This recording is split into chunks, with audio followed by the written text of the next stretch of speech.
dahilan kung bakit hindi na po kayo natapos yung dahil ng reforma at solusyon? Simple lang naman, may counting naging diferensya rin sa papel eh. Una, hindi namin alam na 10 nominees. Kaya 5 nominees yung aming na submit. Pero immediately nagawa naman ng paraan. So wala nang problema. Pag-file na tayo, katunayan, nandito yung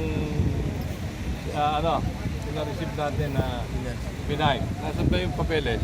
Sir, yung mga nominees natin, yung 10, Sir, yung mga nominees natin, yung 10 na yon galing lahat sa agri sector. Tama kayo. Ito, si Michael Escano, presidente ng Batangas Egg Producers Federation. Ito naman, si Nonong Tambago from Cebu. Siya ang presidente ng Pork Producers Federation of the Philippines. Ito, si Ben Haro, ay siya naman ang presidente doon sa Cavite Livestock Poultry Association. Ito, from Bohol, Fisher Fox naman, Tata Landria. Alam nyo, matagal na namin pinaglalaban din ang ating mga gwardiya. Dahil meron kaming 10 security agency. At alam namin ang pangangailangan ng ating mga gwardiya. Kaya sinama natin yung isang presidente ng security agency.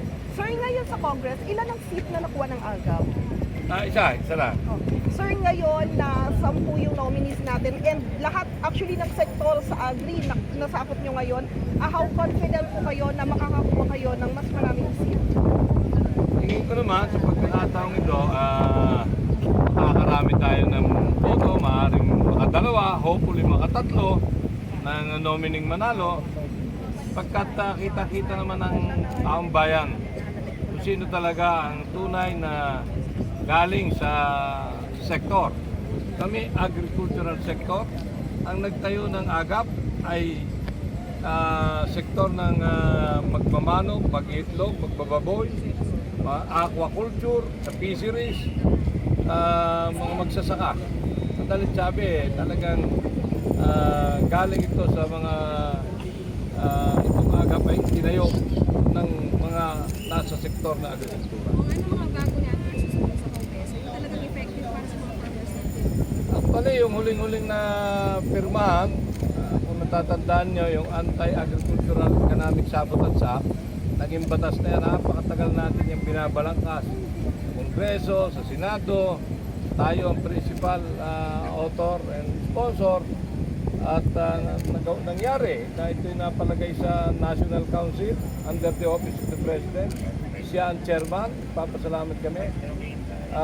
Meron itong kasamang sektor doon sa National Council Advisory Board. Itong sektor, rice, corn, vegetable and fruits, livestock and poultry, tobacco, sugar, bali pitong sektor kasama sa advisory board. Meron itong enforcement group na hindi kasama ang custom. Nandun lang ay NBI, PNP, Coast Guard. Meron itong special team of prosecutor na siyang magpapail ng kaso, siyang magpuprosecute doon sa masasangkot laban sa smuggling, hoarding, profiteering at cartel. At meron din itong reward system. Ibig sabihin, yung tipster pwede makatanggap between 1 million up to 20 million or 20%, whichever is higher. Doon sa, may 5 beses na multa sa mahuhuli. Kung yung smuggle din 10 million, 50 million ang multa. Madalit sabi, ito yung isang magbibigay ng pag-asa sa ating magsaka. Matagal natin pinagpaluran ito, pinaglaban, at nangyari na. Kaya sabi ni Presidente, enough, bilang na ang araw na smuggler at mga order, profiteer at cartel, kailangan may masampulan sa lalim ng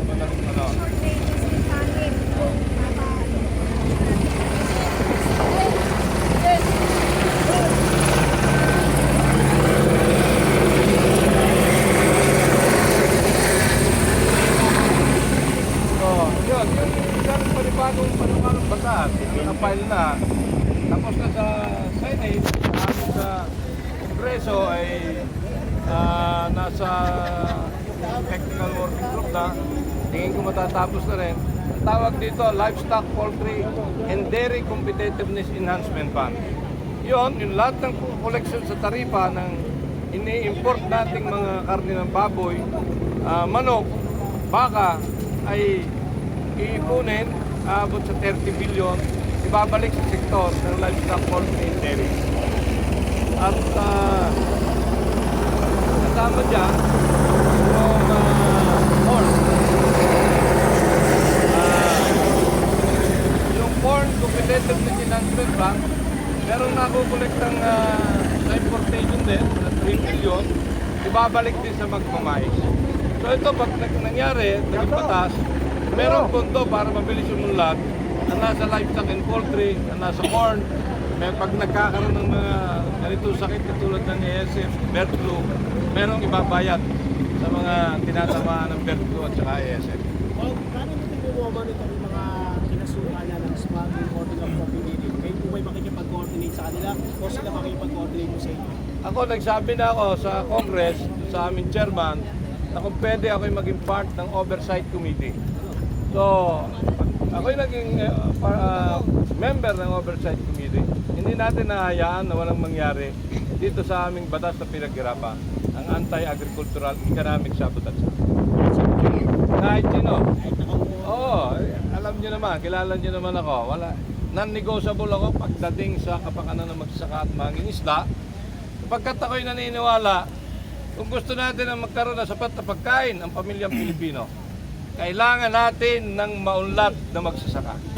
Pag ang magsasaka at mangingisda ay naghihirap, hindi tayo magkakaroon ng sapat, mura at dekalidad na pagkain para sa pamilyang Pilipino. Kung last na lang po, Kong, yung mga nakateklang kaso sa BOC, kayo po ba'y bubuksan niyo po ba ulit o pag-aaralan o hindi?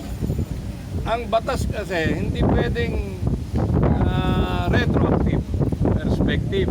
So, after na yan ay may latala, 15 days hindi nagkaroon ng effectivity, yun lang sakop ng panahong yon ang pwedeng makasuhan na economic sabotage. Pero, meron kaming isang batas na babaguhin. Yung Custom Modernization and Tariff Act. Kung saan, ang nakikialam din doon, custom. Kaya walang nangyayari, walang nahuhuli. Meron din doon anti-smuggling. Aming i-amend yun.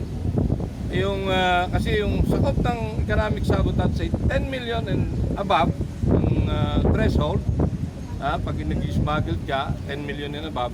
Yung below 10 million, ayusin namin doon sa Custom and Tariff Modernization Act. Palalakasin namin doon yung batas, aalisin namin sa custom yung pamamahala. Hindi rin pwedeng sila lang ang magpapile. At yung enforcement group, gagamitin natin yung nandun sa economic sabotage enforcement group. Pati yung special team of prosecutor. So yung sa amendments nung modernization yung pwede bang banggitin o pangalanan yung mga smugglers o consignees? Kasi walang napapangalanan para iba, nagpapay lang ng kaso pero wala namang... Yan ang pinakamasakit. Dahil nga, ang nagpapile, ang nag-iimbestiga ay custom lang, very obvious. Kaya walang nangyayari sa laban natin sa smuggling, hoarding, lalo na sa smuggling. So this time, dahil hindi na sila, ako'y naniniwala, Office of the President hindi papayag na yung kanyang opisina ay hindi maging matagumpay laban sa gusto niyang tulungan, laban dito sa smuggler, herder, profiteer, cartel. Dahil gusto niyang tulungan ang ating mga magsasaka at mangingisda. Dahil gusto niya magkaroon ng sapat na pagkain at murang pagkain ng pamilyang Pilipino. Kung sa kabila nung ito reward sa mga ordinaryong Pilipino, ano po yung seguridad nila pagdating naman sa pagbibigay ng tip dito sa usapin ng smuggling? Pwede kang anonymous. Sabihin, pwede hindi magpakilala. Ang importante, yung itinip mo, talagang may nahuli, may nangyari, smuggling, hoarding, profiteering, cartel. So doon, medyo hindi sila identified. And then, poproteksyonan sigurado yan. Meron din po bang reward kung doon sa mga mag-register? Yun na nga, merong reward talaga. 1 million to 20 million ang reward. Or 20% ng value nung smuggled, whichever is higher. Pero maximum of 20 million. Thank you, Kong. Ako nagpapasalamat sa inyo, sa media, pagkat alam ko, malaki na itutulong ninyo sa ating Aga Party List. Dahil alam ko, mahal nyo magsakat mga isda. Alam ko, pinaglalaban ninyo yung pagkain natin lahat. Sapagkat sakop kayo ng mahal na bilihin na nangyayari sa ating bansa. Kailangan tulong-tulong tayo. Maraming salamat. Thank you.